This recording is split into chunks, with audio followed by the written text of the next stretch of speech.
Welcome to High Point, North Carolina, home of the Panthers in purple and white. Conference play is underway and High Point looks to defend their throne as last year's regular season champs. The road won't be easy though, as 8 other squads in the conference are looking to set fire to the jungle and keep the Panthers from winning that Big South title. We've got your coverage all season long. This is the Panther Pregame. We welcome you back on the campus of High Point University as we get set for opening tip-off between the Charleston Southern Buccaneers and the High Point Panthers for one of the final games of the season. Live from Studio A, we thank you for joining us here on Panther Pregame. Alongside Tyler Guzik, I'm Jimmy Rosselli. And Tyler, the Big South play is coming to an end now, and this is the time where teams need to really start focusing on momentum and carrying it into the Big South tournament. For sure, Jimmy. The Panthers are currently on an 8-game win streak, highlighted by wins over UNC Asheville and Longwood. Now, on the surface, those wins do not seem as big as they actually are. The win over Asheville gave the Panthers first place in the Big South Conference as well. And the Panthers have lost 14 out of the last 15 to Longwood going into last Thursday's matchup. Well, hopefully the Panthers can start a streak of their own. But we are not worried about either of those two teams tonight. We are worried about the Buccaneers of Charleston Southern. And Jimmy, boy, do they have a player on their team. Tajay Kelly leads the Big South with 20.96 points per game. He scored 26 points, 9 rebounds in the last matchup against the Panthers, in which the Panthers were able to come away with a 93-79 win. But the Panthers have 2 great players of their own. Starts with Kesajifa, leading scorer, 14.6 points per game. He scored 18.6 rebounds in the Buccaneers and Panthers last matchup. And Demarion Williams, 17 points, 6 rebounds in their last matchup against Charleston Southern. Those are going to be 2 huge pieces to winning the game tonight. But there's more to just that and how the Panthers can win. It starts with limiting Tajay Kelly's production. I said it, he's the heart and soul of their team. He is where the offense starts, he is where the offense finishes. Finding him on the court, making sure his production is limited is a very important part. Another important part is to do what the Panthers have done all season long, shoot the 3 effectively. Charleston Southern struggles to defend the 3. They are 3rd to last in the Big South. HPU is second in three-point percentage at 36.6%. Third, limit CSU's rebounding offense.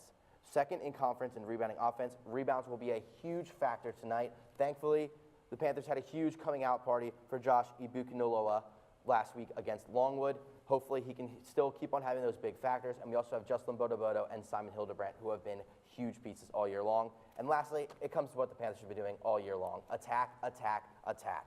You got to go out there, play our offense, play our defense. Panthers are on an 8-game win streak for a reason. Just keep on doing what they're doing. But at the end of the day, if we can just keep on having team chemistry we've had all year long, the Panthers will for sure come out of the Cobain Center tonight with a win. Yeah, their chemistry has simply been something that is hard to ignore, right? Coach Cuss comes into the program last season. There was some question as to what the, new feeling of the program was going to be. Were players going to turn away from him? Were they going to love the coach? And what was the energy going to be like inside the locker room? And we saw it this season. They've stepped up. They've helped each other out. You see it on the bench. You see it off the court. These guys are best friends. They want to see each other win. And no matter who's playing, they're rooting for each other to come out on top. For more with that, let's send it to Alexa Eady, who had the chance to sit down with both Trey Benham and Chase Johnston on how their relationship has grown coming to High Point. Trey Benham and Chase Johnston are 2 best friends on the HPU men's basketball team. They are both very logged in with their faith life, and I had the opportunity to sit down and talk to both of them about their testimony. We will first hear from Trey. I grew up in the church. My family are strong believers, but I don't think I ever really took my faith seriously. I went down a bad path regarding basketball being my identity, and that is a common trait. Chase will share his testimony, but we share that in common whenever we were younger. We found our identity in basketball and everything that the world had to offer, basketball being the main culprit. It wasn't until November 23rd, 2021, my freshman year, when I really decided that I needed to go all in and to fully find my identity in Christ and Him alone. And the devil will try to corrupt good things like basketball for us to find our identity in. I'm super passionate about just finding your full identity in Him. It's the thing that keeps you centered, and it's the most important thing in my life. Similar to Trey, Chase experienced some of the same battles that Trey did in his testimony, and we will now hear from him. I grew up in a Christian home my whole life, went to church every Sunday. Throughout my life, I thought I was a Christian. Been to a couple different colleges where the Lord's really worked in my life. I come across 1 John 1:6 that says, if you say you have fellowship with the Lord, while you walk in darkness, you lie and do not practice the truth. It completely has shifted my mindset, shaped who I am, and turned the way I look at basketball now to the way I did in the past. Before I looked at basketball as my God, basketball was my identity. And like Trey said, Jesus Christ will never fail you. He never has, and he never will.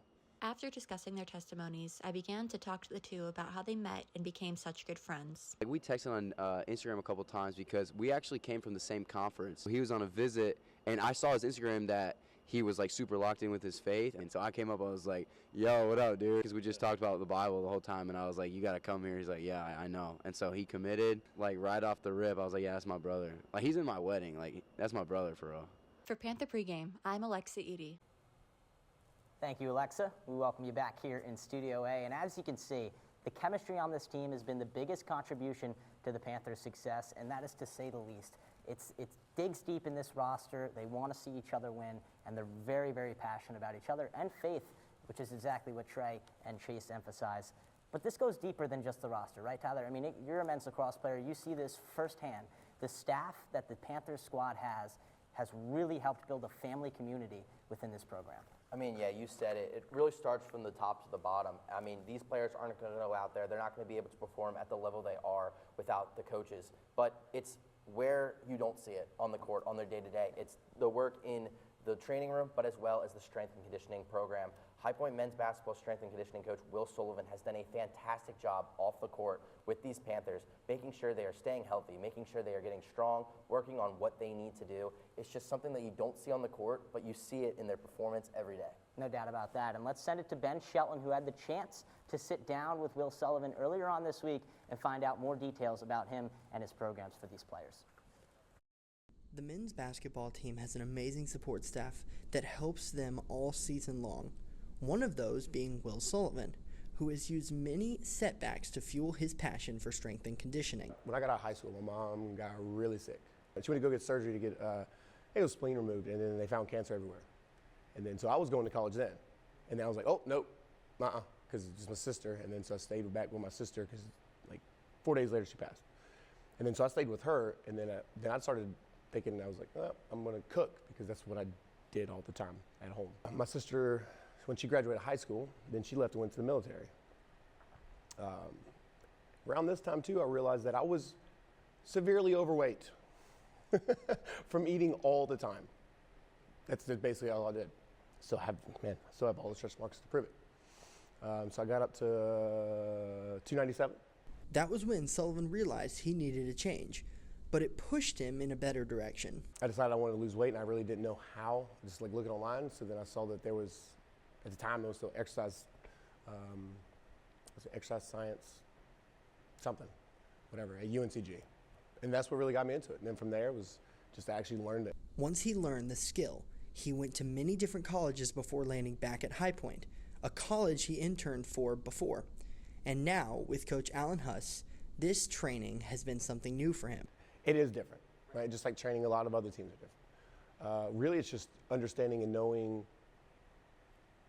your team, but also knowing the coaching staff, knowing what the culture is. It definitely does feel more like football with Coach Huss because he loves to train. He wants our guys to lift all the time, and I absolutely love it. It is amazing. So if we can lift every day, we lift every day, like even in season. Now, our lifts are only maybe 20 to 30 minutes, but if we can lift every day, we lift every day. And Coach Huss loves it. Like he just, when he would warm up, he says, well, you do your thing. Sullivan has the team in good hands and helped them secure one of the most physical styles of play in the Big South. For the Panther Pregame, I'm Ben Shelton.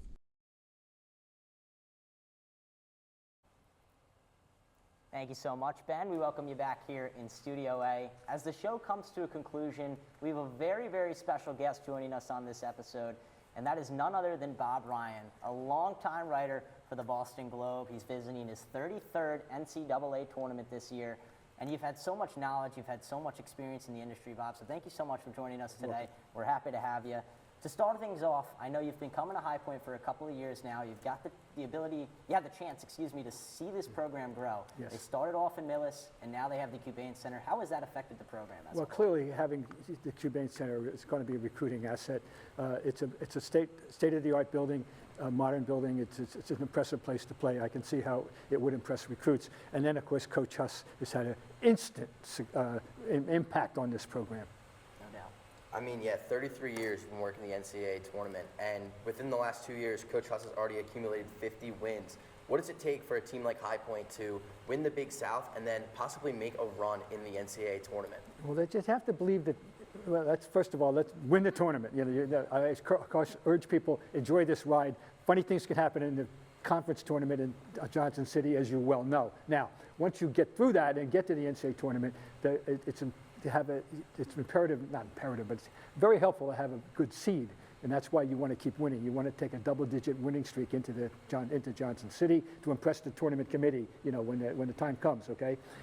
So that's number one. But you just got to keep your poise and think about this. No matter what your seed is, say you're 12, if you're a 12, you know you belong there because history teaches us that 12s almost annually beat a 5.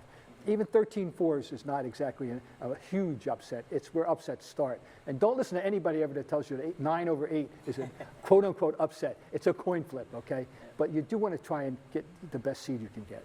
As you speak about seeding, right now the Panthers, if they were to win the Big South tournament, are projected to be 12, 13, or 14. Again, a small school. We haven't been to the NCAA tournament in quite some time. How would a team like this, a program like this, handle that pressure and national recognition? Well, you got to believe you belong, as I say. That's the thing. Don't think you go back to the Hoosiers thing, measuring the basket and all that stuff. Coach might pull that trick. Who knows? I'm sure that Coach Huss has something ready to go. To help keep his team at the level where it needs to be mentally. We know he's going to do it physically. So, but just I keep stressing this. Know that hey, damn it, we earned this. And just walk into that game that way. Agreed. Yeah, so I think one consistent thing we're talking about here is the rise of the program under Coach Huss. We've been getting a lot of national prominence lately. I mean, 30 straight weeks in the mid-major top 25. How, as a national reporter such as yourself, how do you kind of take a smaller university that maybe not a lot of people know about in High Point and kind of show people like, this is a real program that, you don't want to mess with? Well, if you're a national basketball writer or a columnist, you have an obligation to do your homework. I mean, and this happens often. A school rises up that you weren't used to seeing up there, and say, hey, I got to find out about this team. I got to pay attention to this team. That's your job, and that's all. As simple as that. Pay attention. So somebody out there, I don't care if I'm working for the Fresno Bee, I should know what's going on here in High Point, North Carolina. All right. Well, that's going to do it for our interview here with Bob Ryan. Thank you so much, Mr. Ryan. You're welcome, guys. You were the welcome best. Again, very knowledgeable, brings so much from the sports industry. So we really appreciate you coming out and supporting us here on the smaller scale shows. That'll do it here in Studio A. Thank you for joining us for Panther Pregame. Opening tip-off coming in just a second. And remember, as my director, Cam Christie, would say, roll Thurs.